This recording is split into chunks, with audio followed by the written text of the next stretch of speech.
tener el gusto hoy, en Séptima Noche, de hacerle una entrevista a un amigo. O sea, le tengo que preguntar todas las cosas que sean a favor de él, ¿no? Se llama Eduardo Manríquez, ya lo vamos a presentar. Estamos en la confitería de Perla, con dirección de cámaras de Miguel Wolfram, en otra edición de Séptima Noche. Este programa que lo ven ahora en Celta TV, que vamos a repetir en la semana, y luego lo subiremos a nuestro canal de YouTube Séptima Noche. Ya lo presenté, se llama Eduardo Manríquez, es muy conocido de todos ustedes, ¿o no? Un gustazo, Héctor. ¿Cómo estás tanto tiempo? ¿Cómo es ser popular? A ver, contame. No, yo creo que qué lindo que es que uno pueda trabajar de lo que te gusta. Es cierto. Y siempre decíamos, ¿no?, en el chiste, y que encima te paguen, porque claro, sí, puedas cobrar por eso. Sí. Y justo, bueno, se eligió una profesión que se fue dando, como te habrá pasado a vos, pero que después te vas metiendo, te va, digamos, captando cada vez más. Y empezás a buscar horizontes diferentes, que si hoy llegaste hasta acá, querés ir hasta allá, un poco la ambición propia, el amor propio de cada uno, ¿no? ¿A qué edad empezaste con este ambiente de los micrófonos y la música y todo eso? Bueno, lo de la radio lo comencé a los 15. ¿A los 15? A los 14, 15 años, no haciendo...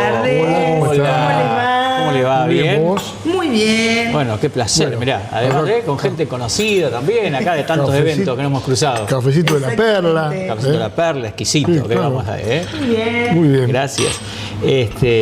Y así que, bueno, en realidad con la música empezamos de chiquitito cuando empezábamos con las compu, ¿no? Yo me acuerdo que teníamos... Bueno, perdón que te corte, uno de los primeros... una de las primeras personas que vi con una computadora fue Eduardo Manríquez. Sí, sí, yo creo que de lo que fue directo de Tres Arroyos, sí. Habían venido, yo tenía creo que 12 años cuando empecé a estudiar, a los cursos que venía gente de Bahía Blanca.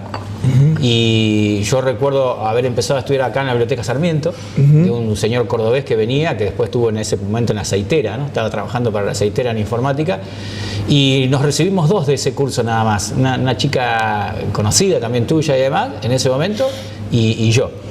¿Qué tipo de máquinas usaban en ese momento? Y en ese momento usábamos las Texas Instruments, la Commodore, la CZ1000, tantas computadoras que se conectaban a los televisores, ¿no? No existían las PC todavía en esa época. Claro. Y bueno, y a partir de ese curso yo recuerdo que después empecé un trabajo formal que era en la librería danesa, que te acordarás que estaba La Voz del Pueblo, de muy chiquitito, entrar a manejar una máquina offset ahí, ¿no?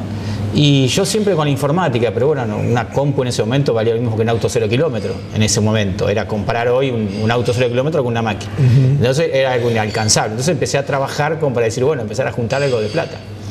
Y conozco así en el medio a una persona que vi un aviso en Canal 9 de Bahía Blanca que se veía por Tres Arroyos, de una compu, de microsistemas era. Y como todo chico, ¿no? 15, 16, yo llamé, pero para ver lo que salía, lo demás.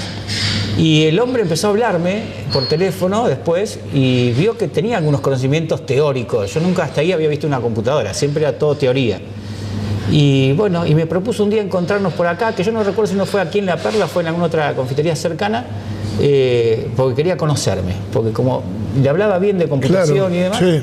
Bueno, además, ubiquémonos en el tiempo, ¿no? Porque ahora cualquier chico sabe de computación, tiene su computadora, pero en aquel tiempo no había nada. Era una compu, era verla, ya te digo, como hoy comprarte un auto 0 kilómetros. Fuiste un poco un joven adelantado, si se quiere, ¿no? Y empezamos, a los 17 empecé a dar clases en todo lo que era la provincia de Buenos Aires, con escuelas primarias, secundarias, puse los institutos privados que se llamaban REM Computación en ese momento, a mi nombre. Sí. Y bueno, viajábamos a toda la provincia. Y ahí fue cuando creamos el primer sistema computarizado para pedir cosas en una confitería o en un restaurante, que lo habíamos puesto en la esquina de 9 de Julio y Colón, aquí cerquita. Ahí funcionaba antes una confitería que se llamaba La Vieja Esquina, en un shopping que había ahí, ¿no?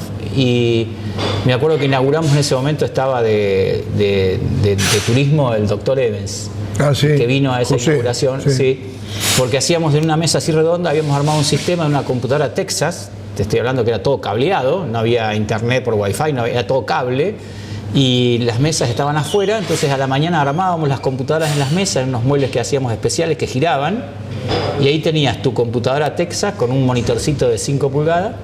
Entonces pedías todo por ahí. Y a nosotros nos salía en la barra adentro de la confitería. Y cuando el mozo te venía a servir, te decía, bueno, ¿qué quiere ahora? ¿Ver un video o ver televisión?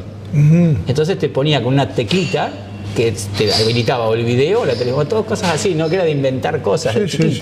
Pero bueno, era la pasión que uno tiene, y tenía y tengo todavía, que sigo haciéndolo, lo de informática, ¿no? Lo de computación. Qué bueno, qué bueno. Si te digo un apellido, me podés decir muchas cosas. Wolfram. Sí, apellido primero. A ver, si yo puedo ser un granito, ellos son un granero en todo lo que han pero hecho. fue un poco... Ariel está con nosotros acá, que es un genio caminando, papá, y su papá fue un formador, si se quiere, un creador. Sí, pero aparte, creó mucho de la televisión y de la radio y de la gráfica en desarrollo también. Y ¿no? sabés que recuerdo, yo hace poco, que no tuve tiempo de contárselo cuando llegué a Ariel, estaba con una persona charlando mucho sobre esto, ¿no? Sobre computación, sobre la gente en la oficina. Y vos sabés que salió el nombre del papá de Ariel.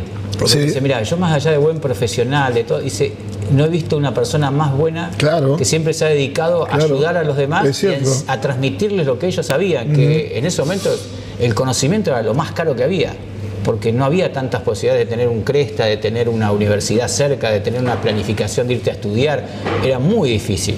Entonces, que alguien que supiera mucho empezaran a darte también sus primeros conocimientos sin ningún tipo de guardártelos, de interés, era, y bueno, así que... Freddy Wolfram, así se llama. Freddy, sí. Bueno, y tu vida siguió con la computadora al lado hasta hoy, ¿no? Con la computadora empecé desde chico, puse mi primer negocio a los 17 años, allí al lado de lo que hoy es el Colegio Jesús Adolescente, donde estaba Mastro Simone, que es... sí. Ahí a la señora de Mastro Simone, me acuerdo que la alquilamos, ahí arranqué a los 17 años con el negocio. Me emancipé de mis papás, que les pedí de emanciparme para todo lo que hicieran, no tuvieran ellos ningún tipo de problema, si a mí me pasaba algo en lo económico, en lo bancario, ¿no? Entonces pedí la emancipación, me acuerdo, y mis viejos me apoyaron. Y ahí arranqué con lo de ya computación, con los cursos. Y después de a poco te va llevando todo lo demás. Después aprendimos la parte de reparaciones, de cambios de cosas, de plaquetas, bueno, y ahí siguió. Siempre te va poco renovando, ¿no? Había que renovarse muy rápido porque la tecnología en esos años superó muchísimo todo lo que era, ¿no? Como el celular, como cuando arrancó. Un avance fue tremendo. Un avance tremendo, urgente, digamos. Hoy una cosa, mañana otra, pasado otra. No terminabas nunca de armar tu compu. Claro. Nos habrá pasado con tu casa. Con el pibe tuyo, ¿no? Que siempre también era con Diego, que es un fanático también de la...